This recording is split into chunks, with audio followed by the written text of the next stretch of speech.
Alright, yay! Ayun, konti na lang yung battery natin dito sa GoPro 12 natin. Konting-konti na lang, ilang percent na lang yan. So siguro mga about 20%. So baka hindi na siya umabot. Bad trip talaga ako sa vlogging ko. Alam niyo yan, yung pakiramdam mo nakagawa ka ng magandang content for today's for today's video. Tapos nung time na mag-i-edit ka na, sira yung audio. Nakakainis yung ganun. Nakakainis talaga. Yung nakaraan, nag-vlog ako about sa eto nga yung ano ko, yung parang dalawa sa gear na hindi pwedeng mawala kapag nagra-ride ako ng motor, mapa daily rides or long ride or kahit anong ride. Ito yung gloves ko. Ito yung gloves ko, tapos itong balaklava ko. Ayan, kinukwento ko sa inyo. Siyempre, di ko na mauulit yung kwento ko kasi impromptu lang naman yung vlog natin. Wala naman tayong script. So, hindi ko na mauulit yun. Ibang vlog na lang gagawin natin. Pero yung subject natin, ganun pa rin. Ito pa rin yung gloves and then yung balaklava. Kasi sinasabi ko dun sa vlog ko, itong dalawang item na to sa rides ko is napaka-importante. Napaka-importante niya. Bakit? Kasi lahat ng bagay na nasa motor natin at nasa sarili natin, kapag binibigyan ka nito ng confidence or nabuboost yung confidence mo sa pagdadrive, malaking bagay yun, malaking tulong yun. So kaya sinishare ko sa inyo yun. Yung about dito sa balaklava natin, ayan, nakikita nyo ba? Ang ginagamit kong balaklava, dalawang klase. Yung ito, yung dry fit. Itong dry fit na to, yung suot-suot ko ngayon. Tapos yung isa, yung Rock Brothers. Rock Brothers yun, yung brand na yun, yung kulay itim. So dalawang klase. Tapos yung gloves naman, itong gloves na to, ano lang to, imitation lang to ng Komini. Imitation lang, hindi siya original.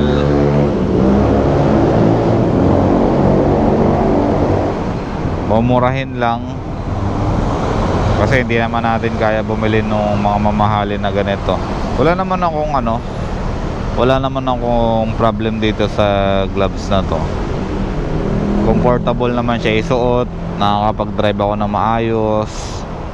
Nahahawakan ko yung lever ng maayos, nahahawakan ko yung handlebar ng maayos without problem.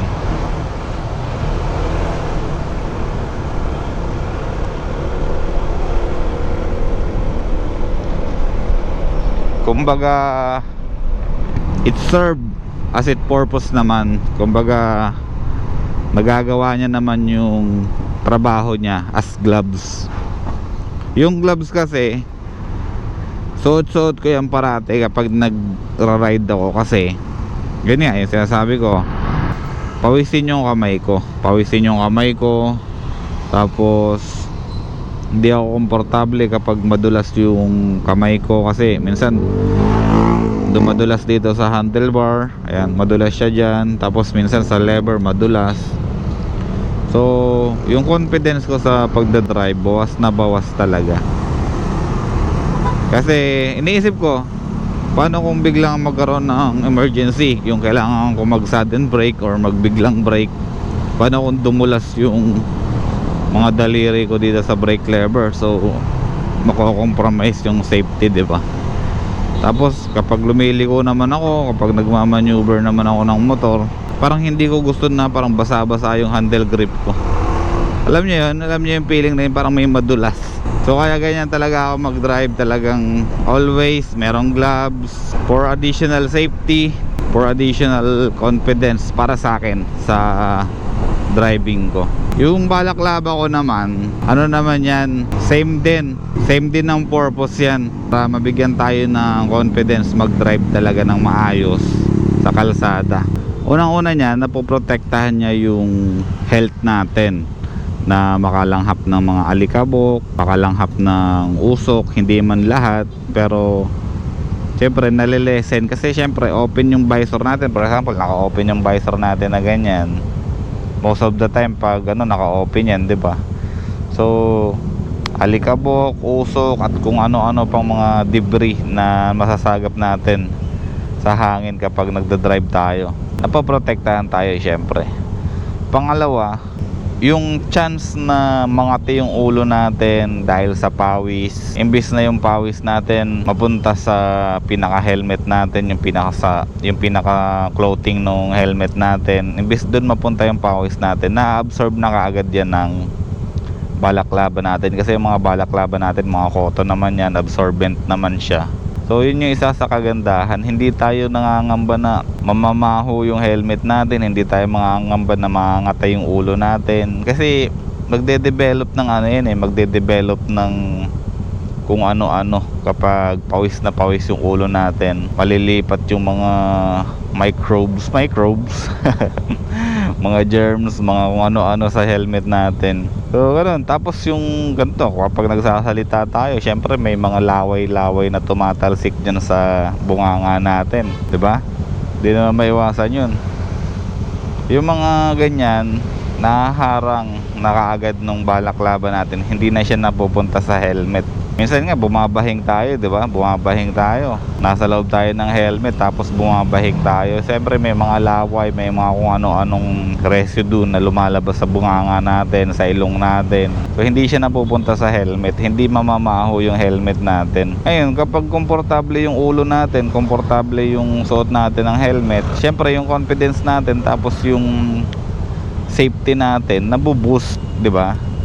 Imbis na mabawasan, nadadagdagan siya lalo. Kasi kapag nagda-drive tayo ng motor, dapat ang focus natin sa kalsada, hindi sa kung ano-anong problem na na-encounter natin sa sarili natin sa motor. Example, imbis na dire-diretso lang tayo, bibitaw ka pa sa amin ng manibela kasi kakamot ka ng ulo mong ganun kasi makati. Tapos dahil kagaya ngayon, sobrang init, imbes na tuloy-tuloy ka lang sa biyahe, may tumutulong pawis dito sa harapan mo, kailangan mo pang punasin, di ba? Pupunas ka, kung ano-ano bang gagawin mo. So nagkakaroon ng abala, nade-disturb yung peace natin sa pagdadrive.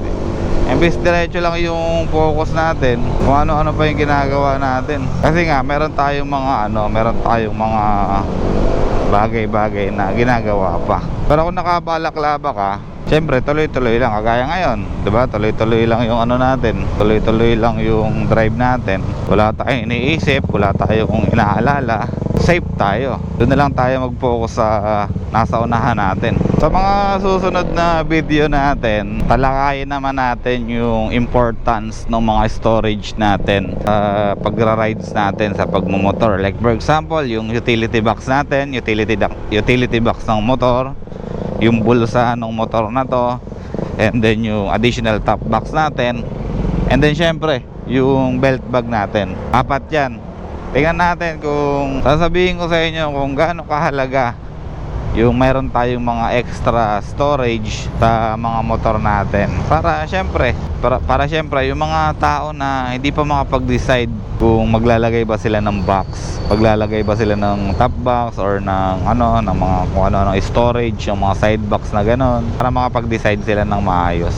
Ako kasi preview lang yung ADB, kasi maluwag naman yung utility box niya. Yun nga lang, hindi kasya yung full face helmet. And then kapag maglalagay ka naman ng helmet na half face, yung storage niya parang magiging kalahati na lang, kasi ang laki rin ng kinakain ng helmet So wala na tayo masyadong space. Top box naman natin, naglagay tayo dyan ng Nura na I think 35 liters. Ano na yan, 3 years ago na yan. So talakayin din natin yan sa mga susunod na vlog natin.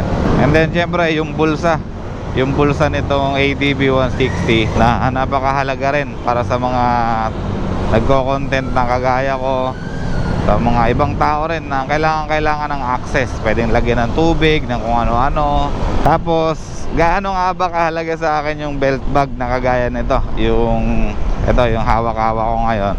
Gaano ba yung kahalaga compare sa backpack? Bakit belt bag yung dala-dala ko, bakit hindi backpack? Or bakit hindi yung mga nandito sa may leg? Di ba? May mga ganon storage. talakayin natin yan sa mga susunod na video natin para syempre magkaroon din kayo ng idea. Yung sinasabi ko nga pala ngayon, yung about sa gloves ko, ito yung gloves ko na to, tapos itong balaklava ko na suot, meron yan dyan, may link ako na nilagay dito sa ano natin, sa YouTube natin. Kung interesado kayong bumili ng mga ganyan, balaklava or gloves, click nyo lang yung link. O kaya pag nasa ano kayo, nasa desktop or nasa nasa TV pala, may lalabas dyan na QR. Kasi pag nanonood ako ng YouTube ni Reed, nakita ko kasi may mga lumalabas na QR dun sa screen. Pag in-scan ko siya, napupunta siya dun sa mga online shop na pinagbilhan niya ng mga item niya. So kayo, kung interesado kayo sa balaklava na komportable, cotton, masarap sa ulo, masarap isuot, ayan, kahit nagsasalita ako, wala siyang discomfort sa bibig.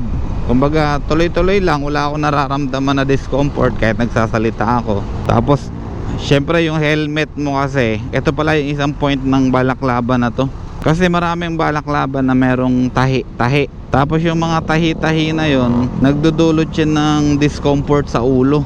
Hindi ko alam kung naiintindihan ako ng iba, pero kung mga nagbabalaklava kayo dati pa, before pa, may mga na-encounter kayo na balaklava na masakit sa tenga, masakit sa bumbunan lalong lalo na yung mga may pit na helmet, ramdam na ramdam yun. Pero itong balaklava na gamit ko, itong dry fit, napakaganda, napaka-komportable. Tapos pag binili mo to brand new, ang bango na ito, amoy pulbo sobrang bango niya. Nakailan na ako nito, naka-6 na bili na yata ako nitong balaklava na to. Ang dami ko nang nabili nito. Kasi nung una pa lang nasubukan ko na siya, masarap talaga sa ulo, masarap siya sa mukha, hindi nangangati yung mukha mo, mga ganun factor. Kaya nakabili ako ng marami. Wala na, lobat na yung GoPro ko iba talaga kapag naka power bank yung GoPro, hindi nalulobat. So yun na lang muna siguro, yun na lang muna yung vlog natin for today. Maraming salamat. Huwag nyong kakalimutan yung pag-subscribe sa channel natin. Huwag nyong kakalimutan yung pag-follow sa mga channels natin sa Facebook. And syempre yung notification bell, huwag nyong kakalimutan. Click nyo yan para lahat ng upload na gagawin natin, notify kayo. Okay? So maraming salamat. See you sa next vlog natin. Bye bye.